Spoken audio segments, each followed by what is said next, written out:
Matthew, thank you so much for joining me on the Musician Circle. It's nice to have you here, man. Let's get into it. So, tell me a bit about yourself, where you're from, your history a little bit with music, and what brings you to this very moment now. Yeah, thank you so much for having me. Mm-hmm. This is my first podcast I'm ever doing, so I'm very excited to Uh-huh. make that debut. Mm-hmm. And I'm honored for this one to be the first one. Thanks, man. But yeah, so I'm originally from Connecticut, a small town, actually a town over from where John Mayer grew up. Um, Nice. but with music, I started playing piano. My grandfather, we had a piano in our house, and he taught me some stuff. So I was really exposed from a very early age to playing. And then I have two older brothers, and my parents both had them in doing the orchestra stuff through elementary school, and so I followed their footsteps. Mm-hmm. But really, the first instrument I stuck with was the bass clarinet, and I started on that in the fifth grade, in the Nice. band and the school bands. Mm-hmm. And I stuck with that all the way through high school. It was something I enjoyed doing, and yeah, it was fun to start on the bass parts anyway. Yeah, I to I learn was some in notes. bass clarinet as well in grade six, and then I transitioned to Oh, tenor, really? so we got that in common. That's So nice. Yeah, that's funny. You don't meet a lot of fellow bass clarinetists. So. Seriously. um, but yeah, so my interest in music was mainly I was doing bass clarinet and then listening to a lot of stuff. I grew up on classic rock and like disco and um, kind of funk and I really didn't listen to a whole lot of pop music Mm-hmm. until more recently. Right. And around 16, I was working at a summer camp as a lifeguard, Nice. and I picked up a guitar for the first time, and I just couldn't put it down. I was teaching myself, just looking at this guy who was running the music thing there, had a chord chart on his wall, and just sitting there every day I could, just picking it out and playing and trying to figure it out. And Mm-hmm. then I got home from that summer and bought my own guitar, bought an electric and ESP, and a little Honeytone mini amp, and was just kind of plugging away, teaching myself. And then so I was teaching myself for about 2 years, and then over one summer I took lessons with Chris Mm-hmm. Schreiner. He sort of played on Warped Tour and with some people, so it was Cool. great learning from him, and Mm-hmm. that definitely helped with my speed and getting some good techniques down and learning phrasing. Mm-hmm. Um, So at what point of the journey did you start getting into songwriting and I guess building into your own material? right away, or I should say right away, when I picked up the guitar, really when I got Mm-hmm. my own guitar, even slightly before that, I had started experimenting with lyrics and some very simple D A G or D A E, whatever Mm-hmm. the Yeah, some very the simple chord basics structures and for sure. and I don't have that first song. I write all my songs in my notes app on my phone, Mm-hmm. and so I lost those phones Oh that man, had my first couple songs. that's the worst. I, Yeah, it's not a huge loss. They weren't very good, but it's still I guess it there's would have been something to nice. having it. Like I lost all my old first years of projects of my Logic stuff, and it's like I wish I had something to revisit back to just to kind of there's something special about those first few years of work that it might not be your best work, but at the very least it's like it's that reminder of how far you've come in the journey. Um, Absolutely. so now that you're at the stage of you said you're releasing an EP and an album these Yeah, days. yeah. Yeah, So I started work on an album about a year ago. cool. Really coming up on just about a year. Mm-hmm. And I was in a band when I first moved to Nashville. Right, I joined a band pretty much right when I got down here, Mm-hmm. and that was the first year. And then that band broke up last year, right around this time, and I was still working with one of the guys, and we're all still friends. But I was working with one of the guys as a producer, and Mm-hmm. I had done this one song, and we were like, "Oh, okay, we just did this song. We could do an album." Mm-hmm. Uh, and that was when I really started focusing on my solo project. Nice. And then just kind of looking at the environment of the digital age and streaming and everything, and just the right way to release and try to get a lot of eyes on it. I figured, listen, I've got a bunch more songs. I might as well, take some time, record, a 5 song EP before the album, and at least try to build a little bit of a fan base before I got into that. Yeah. Was the thing that So how is that part of the process going for you? Out of curiosity. It's been good. Yeah. So yeah, so the album I've been working with my friend who's producing it. goes by Twiver. Mm-hmm. He's a great producer, and so we've been working on that together. But the EP I've mostly done alone. Well, I think two of the five songs he produced one of them, Twiver produced one of them, and then one of my other friends is producing one of them. mm-hmm. And the other three I'm doing on my own, which has been exciting, taking what I've learned and trying to bring it to my own setup and really one of the biggest things I've learned is to try to get it right at the source. Right. Is really aiming to record those takes the best you can, not have to edit them so much. Really, get everything as tight as you can when you play it the first time. Yeah, for sure. I think that's like something that I can definitely relate to and that I struggled with for a long time was sort of the need or the push for like better equipment, better gear, better kind of it's always the gears problem and not the person problem, and learning how to, I guess, come back to the source and really focus on nailing your takes and actually pulling together a powerful performance. That's, that's the biggest part of any, I think, songwriter's recording process. You can't fix a poor performance with digital tools in any way. So yeah, Yeah, I hear that. that's definitely the biggest thing I've learned. Really, over the course of this journey, Mm-hmm. is get it right at the source. Interesting. Yeah, super cool. So then, is the EP? It's not released yet, is it? No, I actually just released the second single about 2 weeks ago. How's that It's called going? Watch Out. Called. Good. I'm happy with the streams. Yeah. I'm happy with where we're at. That Mm-hmm. one crossed 100, and my other one's up around like 600, which Nice. I've been running some Facebook and Instagram ads, Yeah, which has definitely, I think, been keeping the streams moving. And there are different takes and different thoughts about that, but I've mm-hmm. been using this service called Hyped It, and I really like what they do. What was, sorry, hyped it? Yeah, Hypeddit. DDIT. Um, Okay, cool. and they do like they try to do more interest targeting through their service, Cool. and really try to get it to be higher quality fans who hopefully like the music instead of just that random subsection. For sure. Did you ever try and do the marketing for yourself, or was that something you kind of stayed away from?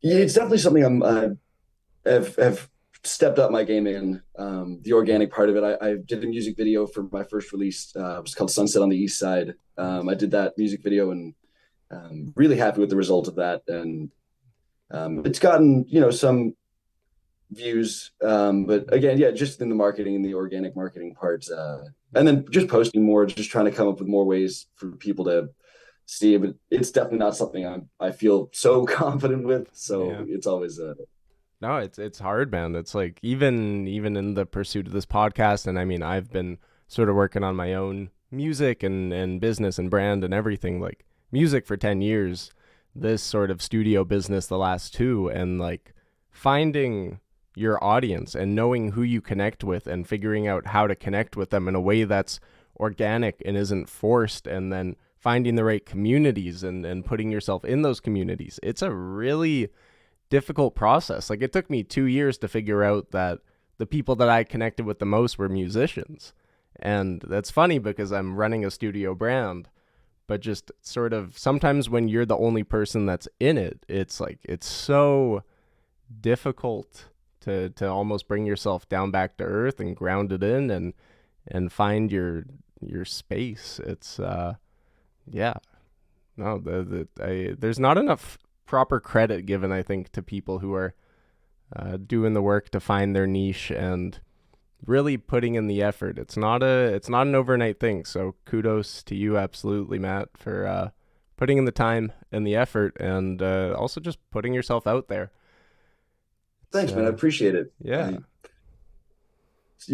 Just trying to build myself, just, yeah, like, Mhm. challenging myself to just do it and try to be better at it and just accept it. It's definitely something I've had to come to accept. I was at a certain point was like, oh, I'm not going to do this, but you can't fight it. You Yeah, just got to roll with it. And of course. yeah, to live in this age, you got to make some compromises in yourself to Yeah, make the it's most of what you can do and spread the message with as many people as want to hear it. for sure. It's at the end of the day, entering this sort of a market.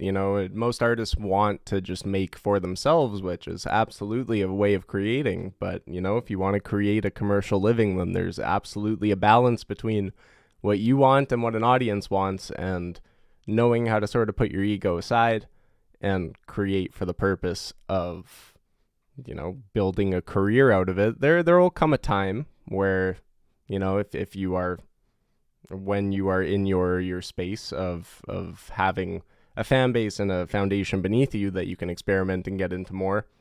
But it's sort of really building those first relationships that takes you from, I guess, being just I don't want to say a nobody, because I think that's a bad way of looking at it, but being unsupported in your art until eventually you are supported. So just sort of in that flow of idea, like a lot of the time in finding our audience, it's also about connecting and sharing a message and finding sort of those people who resonate with what you're trying to say. So I'm curious to know, in your EP and in your album, is there sort of an underlying, not necessarily message, but, something that you are expressing that you would hope to connect with people through?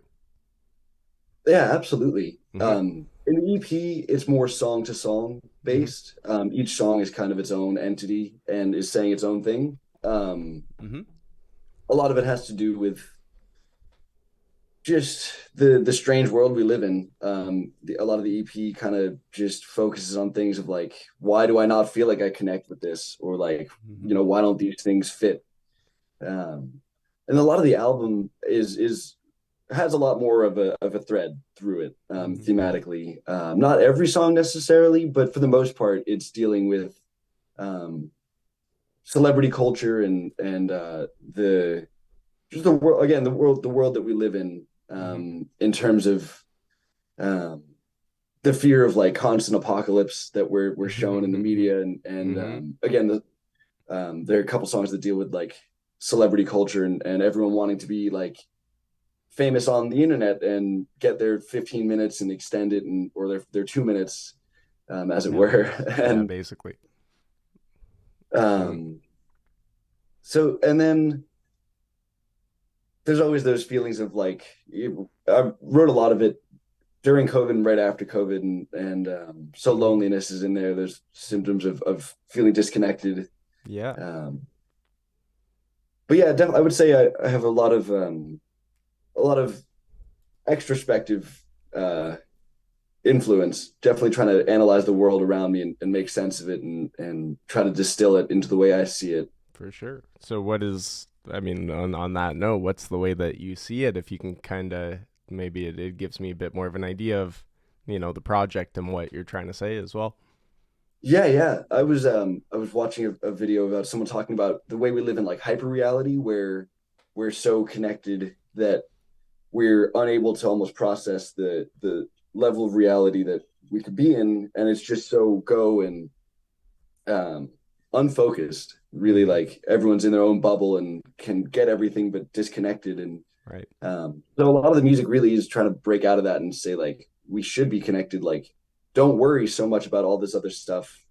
And in a deeper way, um, it's really talking about one of the songs I have is called "Break Free," but breaking free of the need to be in everything and try to catch up to everything and just kind of live. Mm-hmm. Nice. So then, do you also? I mean, that sounds like a very sort of almost Buddhist meditative type of way to live as well. Is that something that maybe meditation or those sorts of practices, are those integrated in your lifestyle as well? Out of curiosity. Yeah, definitely. Mm-hmm. Mindfulness is something that I took to heart. I think a lot of people can relate to this, but Mm-hmm. there's anger that exists throughout generation, like generational anger that comes down, and Mm-hmm. it was definitely something that was a part of my life, and not a huge part. It wasn't debilitating, but I just found myself, ramping up when I get into arguments and stuff, and just being able to take a step back and take a breath and say, like, this isn't important. This is just a conversation I'm having with another person. Mm-hmm. Um, and then Alan Watts came in really, in that sense of, I truly, always say like we're all the same person, just in a different experience. So all through everything that's alive is just the same spark of life in a different uh, body, in a different thing. So just recognizing that and remembering that and taking a breath and saying like, I can, I don't have to get angry about this. Hmm. And that's really helped me to find my calm and peace and the ability to just deal with a lot of the things that come up in life. Yeah, it's really funny you mentioned that because it's like I've kind of been not battling with, but having conversations about like I guess sort of for obviously for the album it's discussing themes that are important to you, and for me it's figuring out I guess what are the themes that are important to me in the studio, and in general I'm interviewing people. I'm not introducing famous artists. I'm not interviewing people who are necessarily well established that everybody knows about. For me, it's just talking to people. There's this interesting hierarchy that people tend to nowadays set on others that, unless you are X, Y, and Z, then your voice isn't necessarily important or it doesn't matter or I'm not as interested. For me, I find it so much more valuable and interesting to just hear from. I mean, I just think everyone should have the chance to share. I think everybody's got a really beautiful perspective of truth that when we bring all these perspectives together in light of Alan Watts, we are all just different perspectives of the same source, and understanding how Exactly. all these come together to create, the reality we exist in. That to me is like that's the epitome of why I love just hearing stories of people and discussing anybody's music because everybody's got such a unique perspective to share. So interesting you mentioned that. I find that cool. Yeah, that's no. I feel like a lot of artists these days are kind of gravitating towards that, which is great. Us kind Hmm. of coming together, that shared experience of kind of yeah breaking free, realizing that you can be a part of the society and also criticize it and take yourself outside of it and Hmm. find that peace in yourself. And disconnecting from celebrity culture and all that in a way as well. I think it's like, we didn't decide who got famous. They just got famous, and all of a sudden we were told these are your people, follow them. And it's like, I think it's nice to see more people, I guess, taking a step away from that. Not to discredit people who have done the work and who are where they are for what they've done, but just sort of reminding ourselves that it doesn't matter where people are, so to speak, in the hierarchy of society, that whether you're at the top or at the bottom, even if that exists in and of itself, that we're all still on this equal playing field, and knowing Yeah, how absolutely. to bring ourselves back there. That's a crazy pursuit, but I'm super excited to be a part of it myself, and it's cool to hear that your music and your art is representing that too. And I'm happy that we're able to sort of find that bridge and connect there as well. So really cool, man. Yeah, yeah. Just curious how old you are as well. 23. I'll be 24 in a couple You're weeks. 23. Dang, dude, I thought you were older. The people say that. Yeah, But yep. nice, Born in man. 99. Wow. I mean, you're still in the 90s with me. I'm a 96 baby, so that's I'm I happy know, to right hear at that. the end, I screwed it in. I slipped in right at the end. Nice, man. Um, yeah. So when it comes to like the recording of the album, how's that process been? What's that been like? It's been super interesting. This is my first full length record. I've done two EPs before this with like different projects. One was me in my dorm room, and one was college band. And we were able to get into a nice studio on the campus, but my songwriting and playing was not up to the task at the Fair enough. time. And like I like those songs, but Yeah. and so this the way we've been doing it, the way this process has looked is I would write the song and do a demo of it on my own, come up with parts, an idea of how it would go, Hmm. an arrangement, and then bring it to my producer, and we would set about re-recording all the parts, and maybe making it faster, maybe changing some stuff here and there, Hmm. but basically using that skeleton to build the song from there. Right. And it's been going smoothly. It's been working that way. We've been Hmm. able to find a really good balance and a good workflow. Nice. What would you say have been sort of some of the biggest challenges? And you said that the album is 10 songs. Is that correct? I think Uh, it's gonna end up being 13 or 12 with two interludes, I think is. So like I'll relate it to myself. I really struggle with creating a cohesive project. I find sometimes like I tend to bounce around from thing to thing. The commitment maybe just isn't there. Maybe I just haven't found the I guess the story that I'm trying to tell. But what do you find in that sense of like staying committed to a singular effort? What are the difficult parts of that process? Yeah, it's been coming up on a year and it's just been the two of us recording every part. So it's been very Yeah. piecemeal and just as we've just been doing it as we've been going. Mm-hmm. I think having the demos helped. Having like I have them done, I have the ideas for the songs. We just have to go in and re-record them. It Mm-hmm. didn't feel like starting from the ground up in that sense. Right. Um, so that definitely made it easier in that regard. But it was definitely it's been a challenge. Where's the challenge has been? I don't know. It's been a fun process, you know. Yeah, that's But good. I mean, if you don't find it be that challenging, that's another side as well. Like if you just find it to be engaging, fun, and then you never really felt like you know that anything was we've holding you definitely back. had challenging sessions. There have been Hmm. sessions where we've been going back and forth and things haven't been working. Like a Mm. guitar part will need to be worked out, or Right. um, maybe a vocal melody, or just something isn't working. So in those Um, moments where something's not working, what do you do? Do you take a step away from it and then come back, or is it what's the process there? yeah, there's so at least for the guitar parts, we'll usually like I'll just sit there playing along to the song if it's a lead part, or or a rhythm part. Hmm. Just kind of sit there playing, refining an idea, Hmm. and then but we've done some that are like 3 hour. A lot of times we'll just woodshed it. We've done like 3 hour sessions on like one lead part, Right. um, and just try to get through it. There have been a couple sessions where we just were like, let's just switch to something else because this Hmm. isn't working. The tone we're getting isn't working, or just something's not right. It can be especially for vocal sessions. If Hmm. like I don't feel like my voice is on, it can turn into like, all right, maybe we should just move on to something else. Right.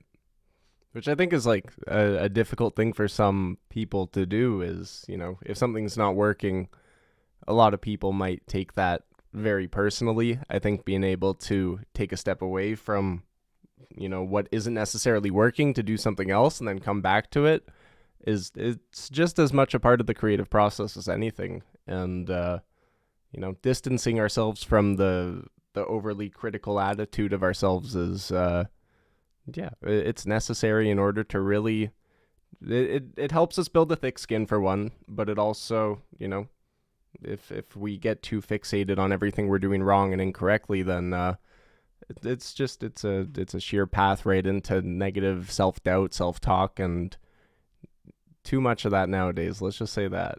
So Yeah, kudos to absolutely. you for the process there. Hmm? Oh, thanks. I mean, I definitely have felt like, in recording and doing, parts, bass, guitar, whatever part, just like, yeah, if the self-doubt is there, I can feel it, Mm-hmm. and I don't play as comfortably. And it's definitely something you have to monitor within yourself and figure out. Yeah. So what's just on that note, what's your journey with, I guess, self-doubt or fear, anything like that been like in this process of working on an album and, preparing to release something important to you? Yeah, yeah. I mean, even the first song that I put out, Sunset on the East Side, I was pretty scared. Mm-hmm.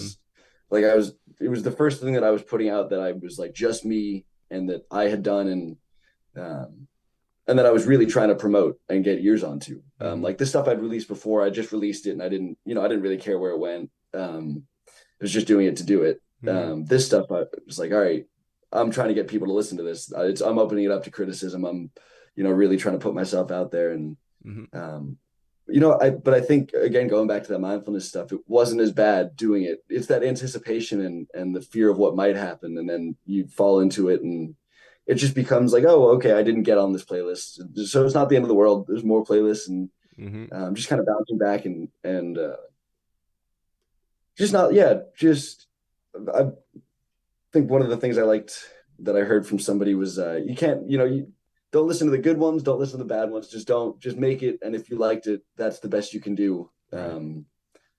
and I do think that's the truth, that if you like what you made, then if other people like it, that's just a bonus. Yeah, totally. That's I can relate that to this process too, which that's something I really love about these conversations is just how much I'm able to relate to the person on the other side of the screen. It's like to me it's a really humbling experience of, just getting to test my hypothesis that everybody has something valuable to share against myself and noticing how every conversation I'm learning something. And it doesn't necessarily matter if other people learn from it, but sort of getting to go on this journey myself.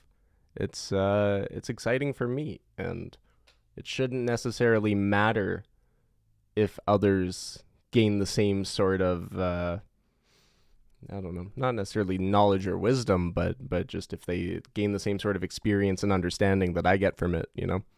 What's important Yeah, is no, I is this guy. really one of my really favorite metaphors that I've developed for just the writing process and approaching it is any creative process really. Mm-hmm. But the more authentic you can be to yourself, it's like a mirror you're holding up to Mm-hmm. yourself and then give it to the audience. And the more authentic you can be, the clearer that mirror is, and it gives people permission to then be authentic when they see that, like to Mm-hmm. reflect their authentic selves onto it. Yeah. Uh, That's I mean it something that one of my friends said relates to that as well. It's just the idea that like the greatest thing that you can do for people is just be yourself. Like that so many people go around and try and fix others and tell other people how to do things and what to do, but setting the example of who you want to be in the world and what you want to create in the world and then going out and being it and creating it, that is what shows people where the boundary can be drawn, where the line is crossed, and how to in some ways even potentially create a higher sense of respect for themselves. It's yeah, setting a boundary yeah, is it's a loving act, and learning how to do that is it's important for any growing individual. yeah, right. It gives people permission to see it in themselves when you Mm-hmm. when you do it. Yeah. So what would you say in your music and in your art and in your process going forward, what's the example and the standard that you really hope to set in your creation? Oh, that's a great question.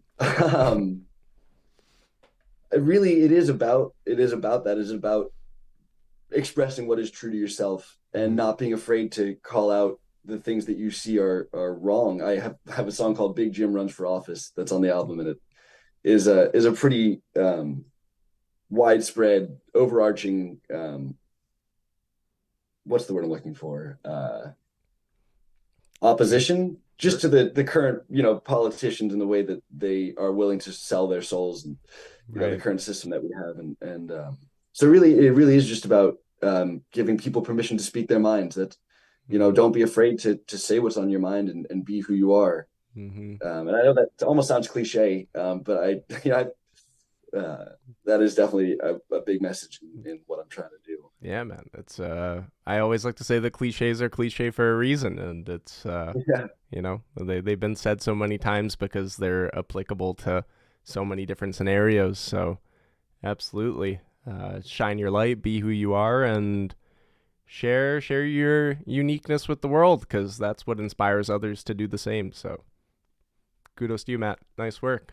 Um, I appreciate it. yeah, I feel like that's really covered a lot. I think that pulls people in, offers them a cool, in-depth understanding of who you are in your music. And I'm learning as well how to keep things brief and succinct, so that way I don't end up, going on the ramble train. So with that being said, I hope you're cool to potentially conclude here as well, Matt. But I still want to offer you an opportunity to share some final words and yeah, plug anything you want to plug real quick, because that's what you're here to do as well.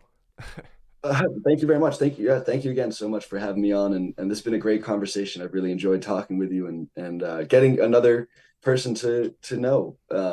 Yeah. It's been great. And yeah, if any musicians are listening out there, I'm sitting in my room in Nashville, like just do it. Just don't be afraid, and just do it. Just put your stuff out and do it to the best you can. If you're really serious about it, take it to the highest level that you can do it. Hmm. Don't think that you know would deserve to or deserve or should accept anything less than the best you can do.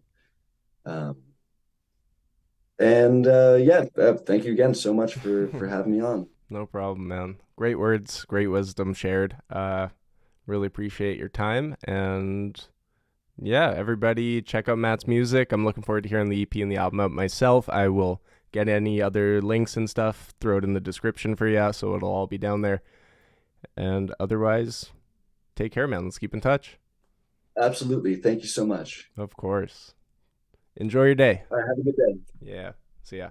A beautiful conversation with a great guy. Thank you so much, Matt, for joining me. That was a super nice time. It's really cool for me to see how my conversational abilities progress during all of these conversations, but also, what it brings out of the person across from me.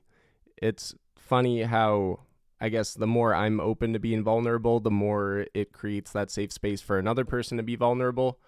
And it is really this journey of just finding the uniqueness of every individual and knowing that we all have something to offer. That is really a huge part of this process for me. People can look at me and say, why aren't you interviewing huge famous star musicians? Well, that's because I'm not a huge famous star-studded musician. I'm just a guy that always felt like he had something to say and something that he wanted to do. And people kept saying no to me and telling me that my idea was silly and that it didn't have anything to offer. But I'm noticing in this process what it has to offer me.